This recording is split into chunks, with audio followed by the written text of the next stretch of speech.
Perang Dunia Kedua menjadi saksi suatu revolusi peperangan yang mampu merubah taktik berperang di laut selamanya.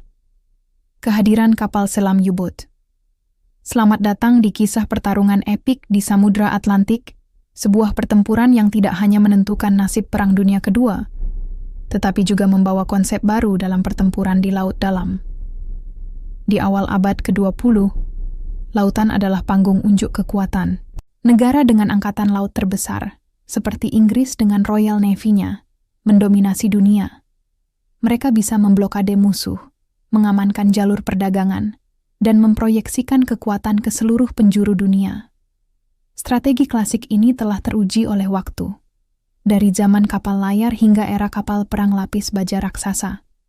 Namun, sebuah perubahan besar akan segera datang. Perang Dunia Pertama memperkenalkan ancaman baru dari bawah permukaan. U-Boat Jerman. Kapal selam ini, meski awalnya dianggap remeh, terbukti menjadi senjata yang mengerikan. Mereka bisa menyerang secara diam-diam, menenggelamkan kapal dagang dan militer, lalu menghilang ke dalam kegelapan laut. Inggris, yang sangat bergantung pada pasokan dari seberang lautan, merasakan betapa rentannya mereka. Blokade yang dulu menjadi senjata andalan mereka, kini berbalik menjadi kelemahan. Ketika Perang Dunia Kedua meletus, Jerman telah menyempurnakan taktik U-Boat mereka. Di bawah komando Laksamana Karl Dönitz, mereka meluncurkan strategi Wolfpack atau kawanan serigala. Sekelompok U-Boat akan berburu bersama, mengoordinasikan serangan mereka untuk mengepung dan menghancurkan konvoi kapal sekutu yang melintasi Atlantik. Malam hari adalah waktu mereka beraksi. Dengan hanya bagian kecil dari menara komando yang terlihat di atas permukaan, mereka menjadi predator siluman yang sangat sulit dideteksi. Bagi Inggris dan sekutu, ini adalah mimpi buruk. Kapal-kapal dagang yang membawa makanan, bahan bakar, dan peralatan perang dari Amerika dan Kanada tenggelam dengan kecepatan yang mengkhawatirkan. Pada satu titik Inggris hampir kehabisan pasokan logistiknya. Banyak kapal-kapal dagang dan pengangkut tertambat di dermaga karena ancaman U-Boat yang mengerikan. Pertempuran Atlantik pun menjadi kampanye militer terpanjang dalam sejarah Perang Dunia Kedua. Inggris tidak tinggal diam. Mereka mati-matian mencari cara untuk melawan ancaman bawah laut ini. Awalnya mereka mengandalkan sistem konvoi, di mana kapal-kapal dagang dikawal oleh kapal perang perusak. Namun, ini tidak cukup. Terobosan datang dari teknologi. Mereka mengembangkan radar yang lebih baik untuk mendeteksi U-Boat di permukaan pada malam hari, dan sonar, atau ASDIC, sebutan Inggris saat itu, untuk melacak mereka di bawah air. Selain itu, kriptografi menjadi kunci. Para pemecah kode jenius di Bletchley Park berhasil memecahkan sandi enigma yang digunakan Angkatan Laut Jerman. Ini adalah pengubah permainan. Sekutu kini bisa mengetahui di mana kawanan serigala U-Boat bersembunyi dan mengarahkan konvoi mereka untuk menghindar, atau bahkan mengirim kapal pemburu untuk menyergap mereka. Dari sini, gelombang pertempuran mulai berbalik. Peran Angkatan Udara juga sangat vital. Pesawat patroli jarak jauh yang dilengkapi radar dan bom kedalaman bisa memburu U-Boat bahkan di tengah Atlantik, area yang sebelumnya dianggap aman bagi mereka.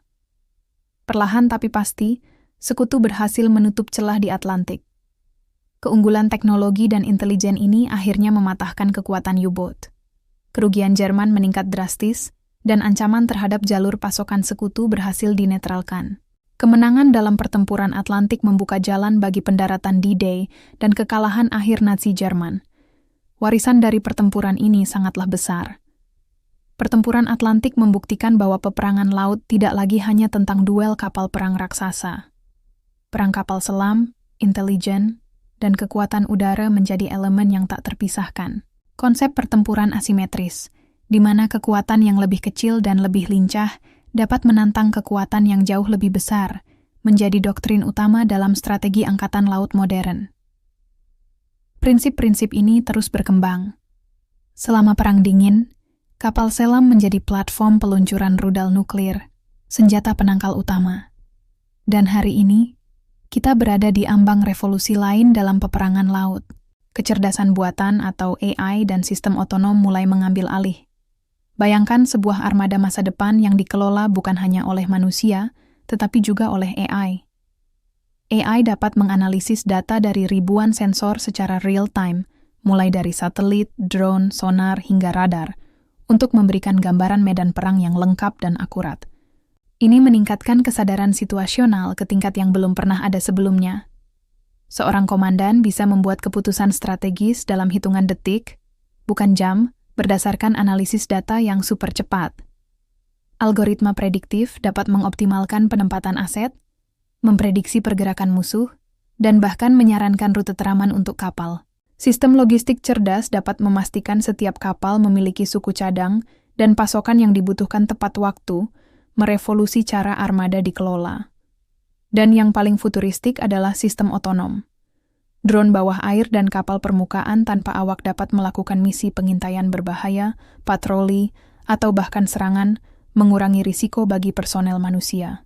Mereka adalah evolusi modern dari U-boat, sistem siluman yang dapat beroperasi secara mandiri untuk mencapai tujuan strategis.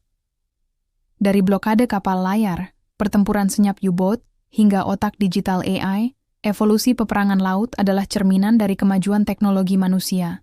Memahami sejarah panjang dari Trafalgar hingga pertempuran Atlantik memberi kita konteks untuk mengerti mengapa AI dan sistem otonom menjadi sangat krusial bagi angkatan laut modern saat ini. Ini bukan lagi fiksi ilmiah, tetapi kenyataan strategis yang sedang membentuk masa depan pertahanan maritim. Terima kasih sudah menyimak kisah luar biasa ini. Jika Anda menyukai konten sejarah dan teknologi seperti ini, jangan lupa untuk like, share, dan subscribe agar tidak ketinggalan video kami berikutnya. Sampai jumpa